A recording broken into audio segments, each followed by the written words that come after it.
So the next question from this chapter, find the zeros of the polynomial y square plus 4 root 3y minus 15 and verify the relations between the zeros and the coefficients of the polynomial.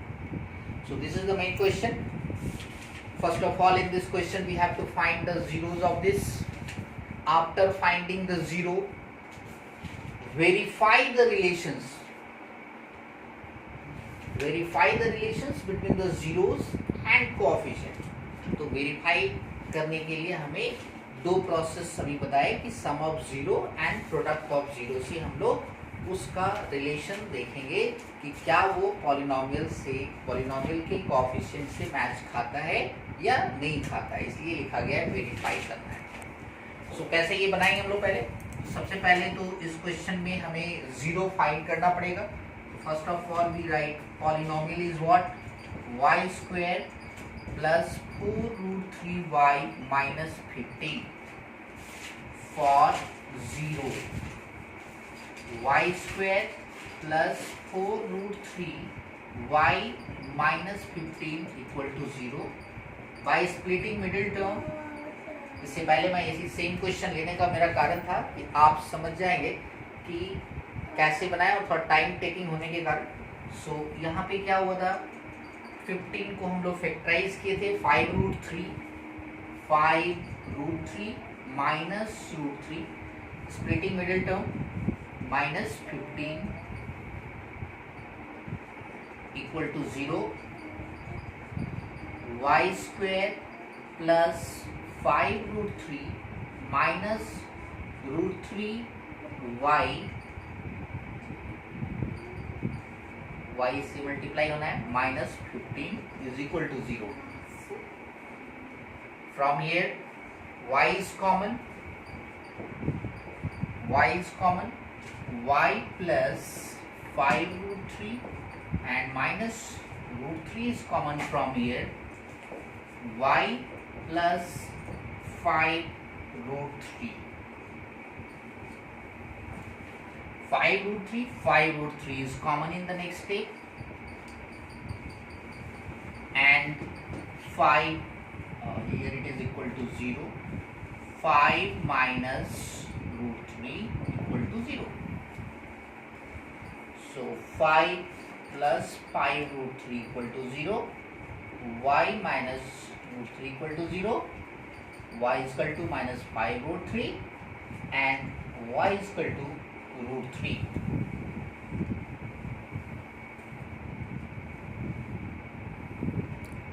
ना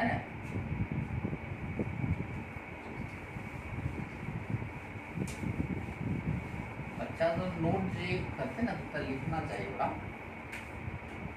सो zeros are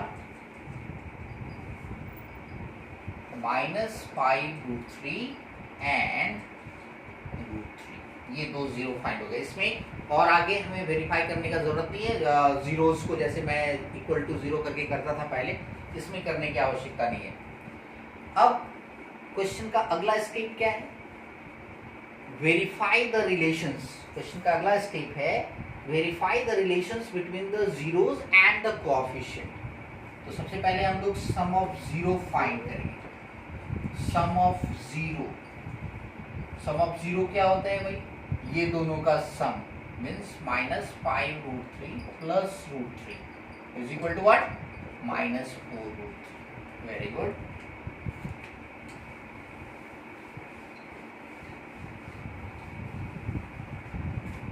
and product of zero का क्या मतलब है, product of zero का मतलब ये zero को multiply करना है, minus 5 root 3 into root 3, root 3 3 5 का 50।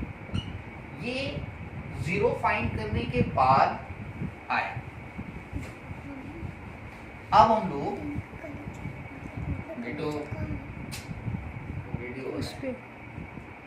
Now, but we have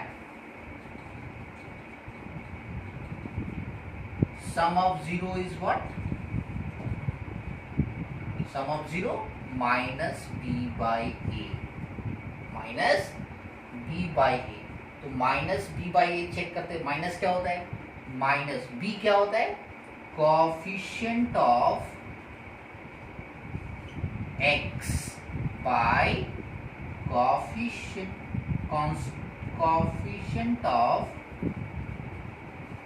x square।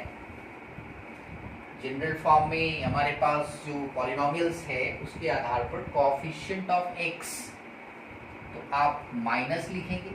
अब कोएफिशिएंट ऑफ x क्या है आपका, तो पॉलिनोमियल में देखिए कोएफिशिएंट ऑफ x, x यहाँ नहीं है, यहाँ y है, y के फॉर्म में हमारा है, तो y स्क्वायर जो रहेगा उसी में लिखना है आपको।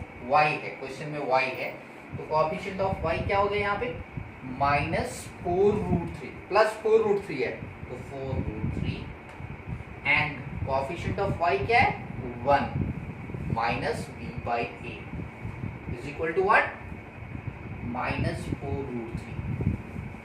तो सम ऑफ जीरो, ये दोनों बराबर हो गया, sum of zero a is equal to a, so we can write here therefore sum of zero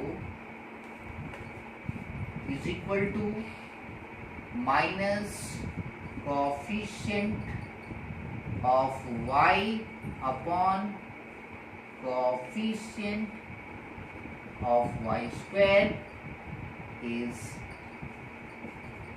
verified. एक हम लोगों ने अभी किया।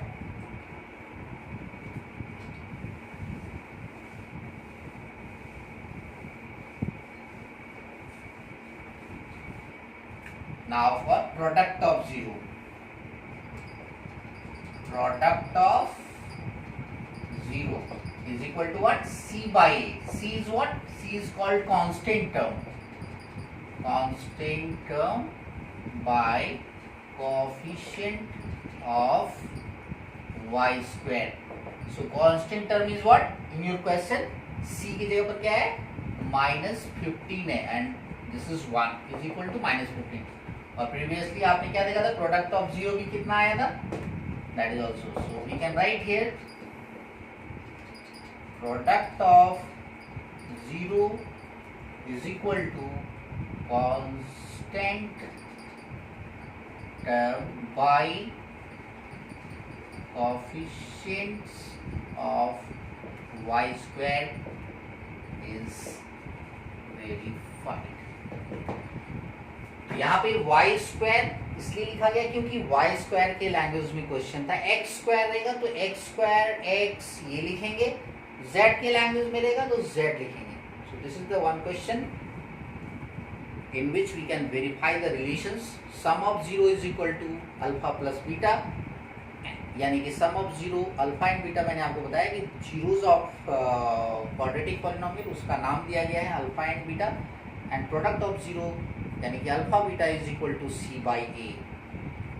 ये फार्मूला होता है और उस फार्मूला का ये वेरिफिकेशन है कि that will be equal to the।